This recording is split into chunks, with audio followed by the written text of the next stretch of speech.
अच्छा मैं social media में आजकल बहुत देख रहा हूँ कि टैरो रीडिंग और कभी मैं इवेंट्स में भी जाता हूँ तो वहाँ पे भी। तो मैम एक्चुअली टैरो रीडिंग क्या है? बेसिकली टैरो रीडिंग आपके सबकॉन्शियस माइंड और कॉन्शियस माइंड के साथ कनेक्टेड होता है। टैरो रीड करना कोई मुश्किल बात नहीं है, लेकिन टैरो के साथ कनेक्शन जोड़ना मेन होता है।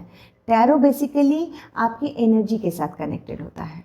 जब आप कोई भी क्वेश्चन पुटअप करते हैं किसी के लिए भी, तो आप खुद सबसे पहले अलाइन होते हैं सामने वाले की एनर्जी के साथ, और उसके बाद आप टैरो कार्ड के साथ अलाइन होते हैं। उसी को ही टैरो रीडिंग कहते हैं। अच्छा, इसका मतलब कि कोई भी इसको सीख सकता है?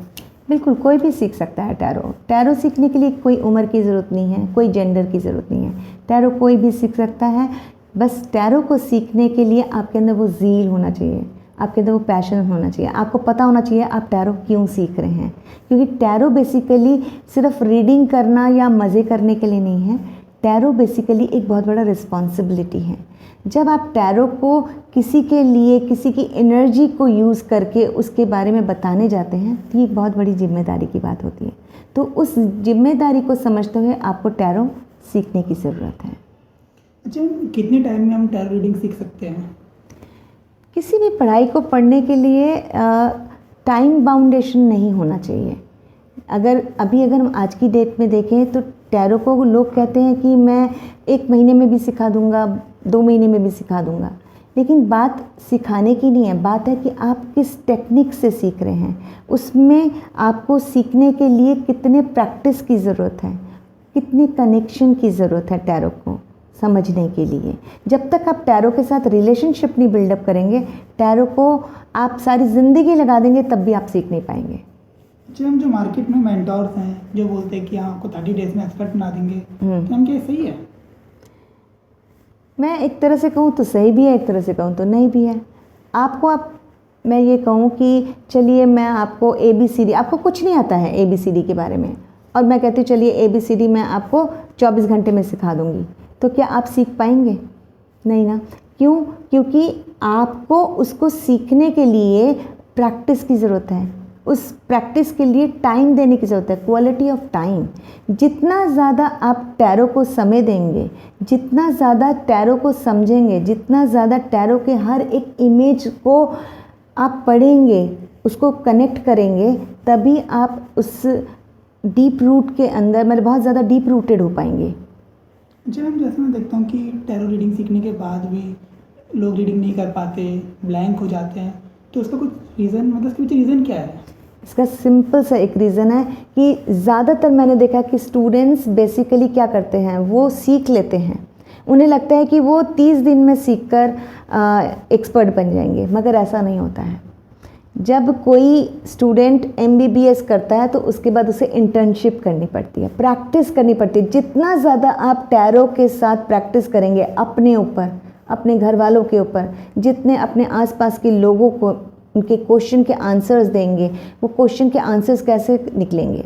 जब आप जर्नलिंग करेंगे डेली, जर्नलिंग के साथ आपकी ज़िंदगी में आए डेली के छोटे छोटे सिचुएशंस में आप कार्ड को स्प्रेड करेंगे।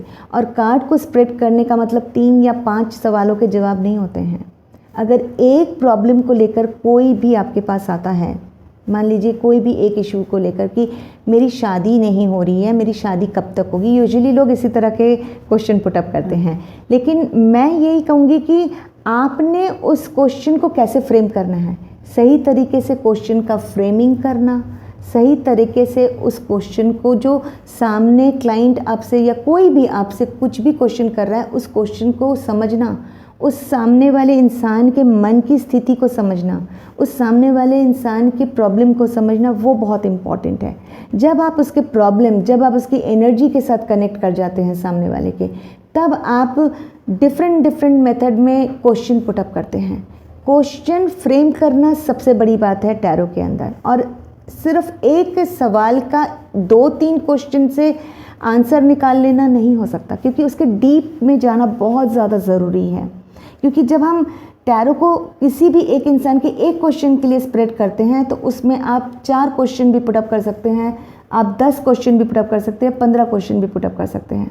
वो डिपेंड करता है कि उस सामने वाले के उस क्वेश्चन का, प्रॉब्लम का इंटेंसिटी कितना डीप है।